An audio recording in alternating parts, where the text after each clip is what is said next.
මේ ග්‍රීස් ගොඩක් අරගෙන බියරින් එක වටේ ගන්න යයි කියලා දැනගන්න ඕනද? එහෙනම් වීඩියෝ කරන එක රැඳෙලින්. සුබ දවසක් හැමෝටම.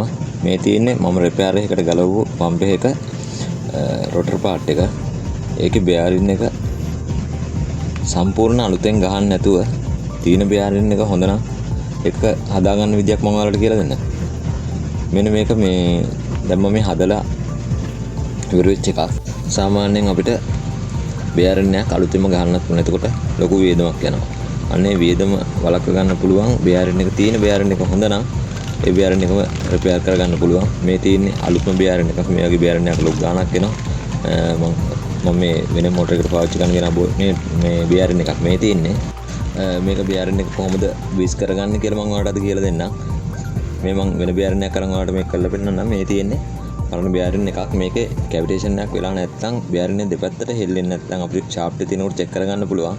මේ විදියට මේ මෙතනට පොඩි ප්ලැට් එකක් ඒ කියන්නේ සිහින් ප්ලැට් එකක් යවලා මෙන්න මේක හිමිසරේ උස්සගෙන වටේට යන්නේ. ඒකවල නිකම්ම මේ උඩ තියෙන පියන පයින්නවා. මම මෙන්න මේ විදිහට පන්න ගත්ත. අනික අනිත් පැත්තේ පියනවා මම ඒ විදිහට පන්න ගත්තා. මේ තියෙන්නේ මෙන්න මේ විදිහට බියරින් එකේ පියන පන්නගෙන ඉවරලා වටේම පන්නලා ගත්තට පස්සේ බියරින් එක ඇතුළේ මෙන්න මේ විදිහට පේනවා. හරිද? එතකොට මේකත් මේ පම්ප් එකකින් ගලවලා ගත්ත එකක්. 3 phase ලොකු පම්ප් එකකින් ගලවලා ගත්ත එකක්. මේ විදිහට තමයි බියරින් එක ඇතුළේ ඔයාලට බලා ගන්න පුළුවන්. මේ පරණ ගීස් එකම තමයි තියෙන්නේ. ඒකයි මේ ඔයාලට මේ කළු පාටට පේන බියරින් නැත්තම් මේක ක්ලීන් කරාම හොඳ සුදු පාටක් එනවා. මම මේ ඔයාලට මේක පෙන්නන්නම්. මේ බියරින් එක ගත්තේ. නැත්නම් අපි ෂාෆ්ට් එකේ තීද්දිම වැඩේ කරගන්නත් පුළුවන් ගලවන්න නැතුව. මේ විදිහට අරගෙන මේ උඩ තියෙන කප් එක පරිස්සමට ගලවලා අයින් කරන්න. ඒක තැලෙන්නේ නැති වෙන්න ගලව ගන්න. ඒක ගෙනිවිරලා මේ බියරින් එක සම්පූර්ණයෙන්ම පෙට්‍රල් වලින් හරි සොලොන්ට් වලින් හරි ක්ලීන් කරගන්න. ඊට පස්සේ ක්ලීන් කරාම මේක ඇතුලේ තියෙන මේ පරණ ග්‍රීස් ටික ඔක්කොම හේදලා යනවා. හේදුනාට පස්සේ බියරින් එක ඇතුලේ ලස්සනට බලා ගන්න පුළුවන්.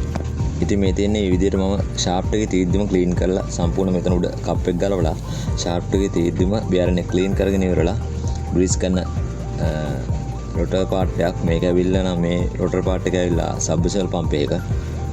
මේ පිටිපස්ස තියෙන බියරින් එක ඒකත් හොඳයි. මේ ඉස්සරහ තියෙන බියරින් නැත්නම් මේකෙත් ඇතුළට පම්ප් එකට වතුර ගිහිල්ලා තමයි පම්ප් එක වයින්ඩින් බර්න් වෙලා තිබුණේ. ඒකට වයින්ඩින් ග්‍රවුන්ඩ් වුණාට පස්සේ අපි වයින්ඩින් රීප්ලේස් කරන්න දාලා තින්නේ. වයින්ඩින් රීප්ලේස් කරාට පස්සේ එතකම අපි මේ රොටර් පාර්ට් එක චෙක් කරා.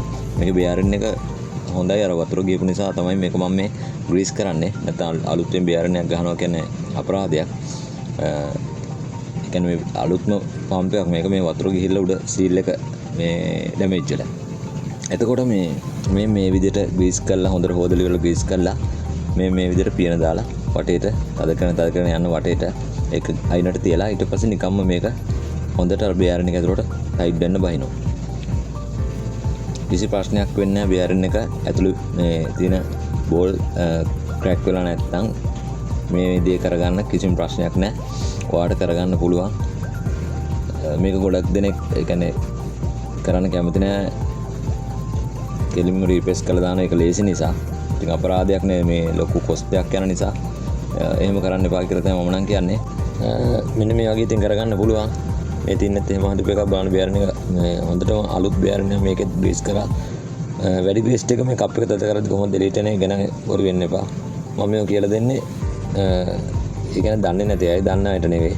දන්න අය මේක ස්කිප් කරලා කිසි ප්‍රශ්නයක් නැහැ. නොදන්න කෙනෙක් ඉන්නම් බලලා තමන්ගේ මුදල් ඉතුරු කරගන්න.